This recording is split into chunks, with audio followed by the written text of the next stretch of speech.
الحمدللہ رب العالمین والعاقبۃ للمتقین والصلاۃ والسلام علی نبیہ المرسلین اما بعد فاعوذ باللہ من الشیطان الرجیم بسم اللہ الرحمن الرحیم۔ ہمارا آج کا جو سبق ہے یہ سورہ البقرہ کی آیہ نمبر 9 ہے۔ اس سے پیچھے ہم 8 آیات جو ہیں وہ سمجھ چکے ہیں، پڑھ چکے ہیں۔ تو اللہ فرماتے ہیں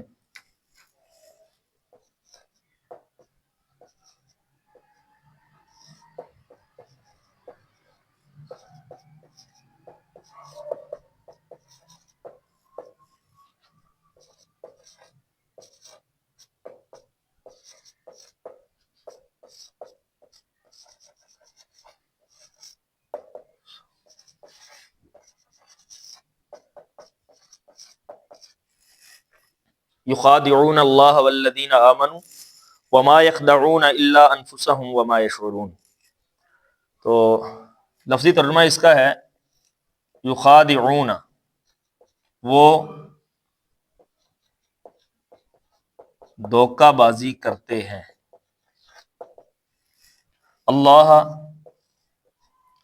سے، والذین اور ان سے جو آمنو ایمان لائے۔ جب با محاورہ کریں گے تو ہو جائے گا اور ایمان والوں سے، لفظی ترجمہ ہے اور ان سے جو آمنو ایمان لائے، وما اور نہیں، واو کا مطلب اور، ما کا مطلب نہیں۔ میں یہ پہلے بھی بتلا چکا ہوں کہ ما موصولہ بھی ہوتا ہے اور ما نافیہ بھی ہوتا ہے، ما استفہامیہ بھی ہوتا ہے، یعنی کہ موصولہ میں ما کا معنی جو ہوتا ہے، نافیہ میں اس کا معنی نہیں ہوتا ہے، ما استفہامیہ میں اس کا معنی کیا ہوتا ہے۔ تو یہ ما کی قسمیں ہیں، یہاں پر ما کا معنی نہیں ہے اور نہیں۔ یخدعون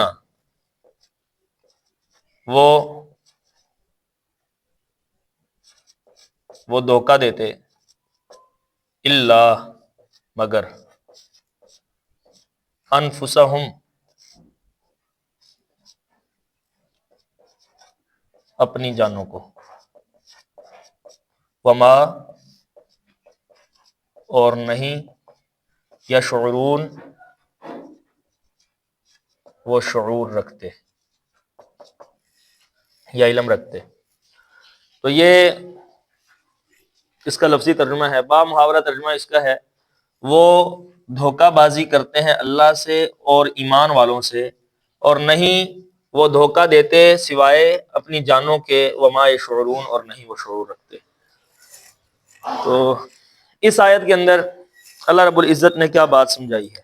پیچھے ہم نے جو آیت پڑھی ہے وَمِنَ النَّاسِ مَن يَقُولُ آمَنَّا بِاللَّهِ وَبِالْيَوْمِ الْآخِرِ وَمَا هُم بِمُؤْمِنِينَ۔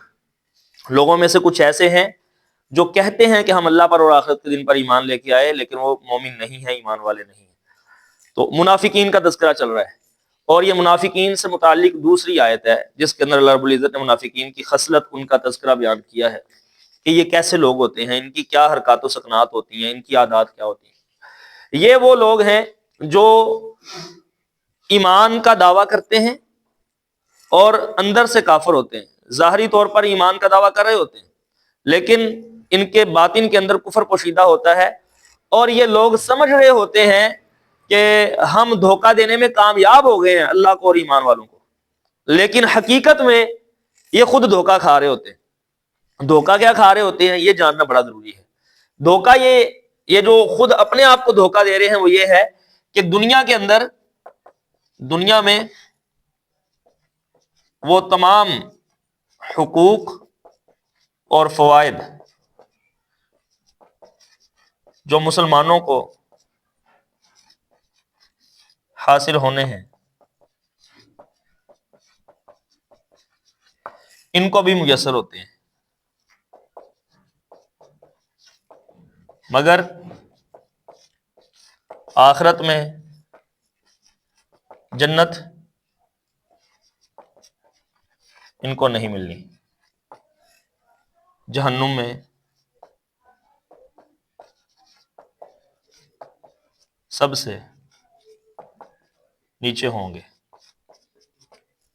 یہ دھوکہ ہے کہ آدمی دنیا میں وہ تمام پروٹوکولز لے، وہ تمام احکامات، منہیات، حرام کردہ چیزیں ان کو فالو کر رہا ہے مسلمان بن کے، اور سارے فائدے جو مسلمانوں کو میسر ہیں وہ ان کو مل رہے ہیں، لیکن آخرت میں جب اصل ایمان والوں کو، مسلمانوں کو انعام اور فوائد حاصل ہونے کی باری ہوگی، اس وقت یہ گہری کھائی میں گرے ہوں گے۔ اللہ سورہ النساء کی آیت نمبر 145 میں فرماتے ہیں ان المنافقین فی الدرک الاسفل من النار، منافق جہنم کے سب سے نچلے گڑھے میں ہوں گے۔ جس طرح جنت کے درجے ہیں، جنت الفردوس سب سے اونچی ہے، اس میں سب سے زیادہ نعمتیں ہیں، سب سے زیادہ پروٹوکول ہے، سب سے زیادہ بندے کو انعام اور اکرام ملنا ہے، عزت ملنی ہے، بالکل ایسے ہی جہنم کے بھی درجے ہیں۔ جتنا گہرا جاتا جائے گا جہنم کا درجہ، اتنا زیادہ سخت عذاب، اتنا زیادہ تکلیف دہ عذاب جہنم کے اندر۔ تو سب سے جو نچلا اور سب سے گہرا درجہ ہے جہنم کا، اس کے اندر رب العزت منافقوں کو پھینکیں گے، کافروں کو بھی ان سے اوپر پھینکیں گے، یعنی کہ کافروں کا عذاب بھی منافقوں سے کم ہوگا، لیکن ان کا عذاب کافروں کے مقابلے میں زیادہ ہوگا۔ یہ کس منافق کی بات کریں؟ اعتقادی منافق کی۔ عملی منافق، وہ میں نے آپ سے کل ایک لغزش لسان بھی ہوئی، ایک چھوٹی سی مسٹیک، وہ یہ تھی کہ میں نے کہا کہ شاہ اسماعیل شہید رحمہ اللہ 1831 المتوفا، ان کی کتاب ہے الفوز الکبیر فی اصول التفسیر، یہ ان کی نہیں ہے بلکہ الفوز الکبیر فی اصول التفسیر یہ شاہ ولی اللہ محدث دہلوی رحمہ اللہ ان کی کتاب ہے، اور انہوں نے عملی منافق کی جو صورتیں بیان کی ہیں ان میں سے چند آپ کے سامنے رکھتا ہوں۔ وہ فرماتے ہیں کہ عملی منافق وہ بھی ہوتے ہیں یا وہ بھی تھے جو رسول کریم صلی اللہ علیہ وسلم کی نبوت کے بارے میں شک و شبہ کا ان کے اندر کوئی نہ کوئی پایا جاتا تھا، شک و شبہ ان کے دل کے اندر، یہ بھی عملی منافق ہے۔ وہ بھی عملی منافق ہے کہ جن کے دلوں میں حسد، کینہ، بغض اور مال نے اس قدر جگہ بنا لی ہے کہ اب ان کے دلوں میں توجہ اللہ اور عبادات کی کوئی جگہ نہیں ہے، اور اب ان کے دلوں میں اللہ اور اس کے رسول کی محبت کی کوئی جگہ نہیں ہے۔ وہ لوگ جو اپنی قوم کی موافقت کرتے ہیں، قوم مسلمان ہے تو یہ لوگ بھی مسلمان، قوم کافر ہو گئی تو یہ لوگ بھی کافر ہو گئے، یہ بھی عملی منافق ہے، یعنی کہ قوم کے پیچھے چل رہے ہیں۔ وہ لوگ جن کے دلوں کے اندر خاندانی اور قبائلی تعصب پایا جاتا ہے، ہم کہتے ہیں یہ ارائی ہے، میں نے اس کی سائیڈ لینی، حق بات کر رہا ہے تب بھی، باطل کر رہا ہے تب بھی، یہ جٹ ہے، یہ فلاں ہے، یہ رانا ہے، یہ گجر ہے، یہ راجپوت ہے، فلاں فلاں، یہ میری برادری کا ہے لہذا میں نے اس کی سائیڈ لینی ہے، اپنی برادری کو میں نے جو ہے وہ کور کرنا ہے، اس کو سیف رکھنا ہے۔ برادری کا تعصب، عصبیت وہ ان کے اندر موجود ہے، تو یہ بھی عملی منافق ہے۔ پھر دنیاوی کاموں میں مشغول ہو کے، معاشی کاموں میں مشغول ہو کے اور عبادات کی طرف توجہ نہیں ہے، یہ بھی عملی منافق ہے۔ پھر وہ بھی عملی منافق ہے کہ جو دنیا، اس کے سینے کے اندر دنیا کی محبت اس قدر بڑھ گئی کہ اس کے سینے میں اسلام اور محمد رسول اللہ صلی اللہ علیہ وسلم کی محبت کے لیے کوئی جگہ باقی نہ رہی، یہ بھی عملی منافق ہے۔ یہ پیج نمبر 38، 39، 40 الفوز الکبیر عربی نسخے کا، اس کے اندر یہ سارے پوائنٹس شاہ ولی اللہ محدث دہلوی رحمہ اللہ نے لکھے ہیں۔ یہ عملی منافق، کل میں نے کہا تھا بتلاؤں گا تو اس حوالے سے کچھ باتیں۔ تو منافقین جو اعتقادی ہیں، ان المنافقین فی الدرک الاسفل من النار، جہنم کے سب سے نچلے گڑھے میں ہوں گے، کیونکہ یہ سوچتے ہیں کہ یہ اللہ اور ایمان والوں کو دھوکہ دے رہے ہیں، لیکن حقیقت میں یہ خود اپنے آپ کو دھوکہ دے رہے ہیں۔ سورہ النساء کی ہی ایک آیت ہے، آیا 142 ہے غالباً، اللہ فرماتے ہیں ان المنافقین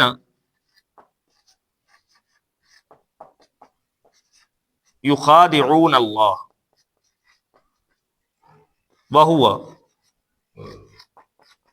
خادعوہ، یہ منافق جو ہیں یخادعون اللہ، وہ اللہ کو دھوکہ دیتے ہیں، وہ سمجھتے ہیں کہ ہم اللہ کو دھوکہ دے رہے ہیں، وہو خادعوہم، لیکن حقیقت میں اللہ ان کو دھوکہ دے رہا ہے۔ وَإِذَا قَامُوا إِلَى الصَّلَاةِ قَامُوا كُسَالَىٰ، جب نماز کے لیے کھڑے ہوتے ہیں تو سستی میں کھڑے ہوتے ہیں، یہ ایک ان کی نشانی یہاں پہ موجود ہے، سستی کے ساتھ کھڑے ہیں، جمائیاں لے رہے ہیں، خارش کر رہے ہیں نماز کے اندر، اور جیسے کوئی مصیبت ان پر بن پڑی ہو۔ بے شمار نشانیاں منافق اللہ کے رسول نے بیان کی ہیں، اس پر صبح کی نماز بھاری ہے، اس پر عشاء کی نماز بھاری ہے۔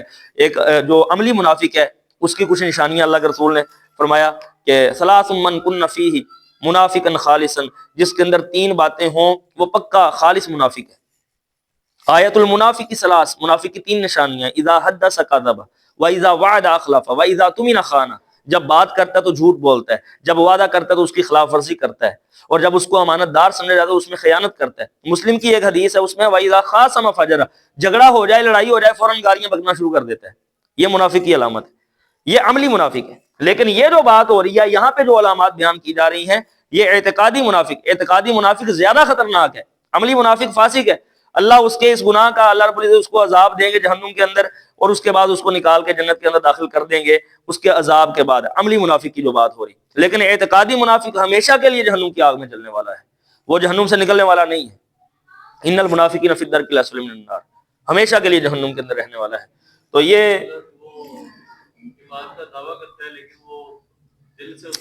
کل کا جو سبق ہے اگر آپ اس کو سنیں، یوٹیوب کے اوپر موجود ہے، اس کے اندر یہ بات موجود ہوگی، میں دوبارہ تھوڑا سا ریپیٹ کر دیتا ہوں۔ ایمان جو ہے یہ 3 چیزوں کا نام ہے۔